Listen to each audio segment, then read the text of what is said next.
வள்ளுவரின் குரலாகும்.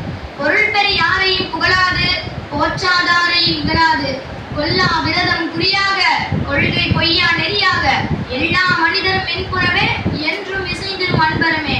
அன்பும் அறமும் ஊக்கிவிடும், அச்சம் என்பதை போக்கிவிடும், இன்பம் பொழிகிற வானொலியாம் எங்கள் தமிழனும் தேன்மொழியாம் என்னும் நாமக்கல் கவிஞரின் பாடல் வரிகளோடு மாவட்ட ஆட்சித்தலைவர் அவர்களுக்கும் அனைவர்களுக்கும் வணக்கங்கள் 1000 சொல்லி அன்பும் அறமும் என்னும் தலைப்பில் என் உரையை தொடங்குகிறேன். வெள்ளி விழா காணும் ஐயன் வள்ளுவரின் சிலையை நிறுவி எங்களுக்கெல்லாம் வள்ளுவரை முழுமையாக பார்க்க பாக்கியம் அளித்த எங்கள் முத்தமிழர் கலைஞரையாவை என் நெஞ்சான முதற்கண் போற்றி மகிழ்கிறேன். திருக்குறள் என்பது ஒரு வகுப்பார்க்கோ, ஒரு மதத்தார்க்கோ, ஒரு நிறுத்தார்க்கோ, ஒரு மொழியார்க்கோ, ஒரு நாட்டார்க்கோ உரியது அன்று. அது உலகம் முழுமைக்கும் பொதுவானது. அதனால் தானே உலக பொதுமறை என்று பல அறிஞர் போற்றப்படுவதை காண முடிகின்றது. திருக்குறளில் 40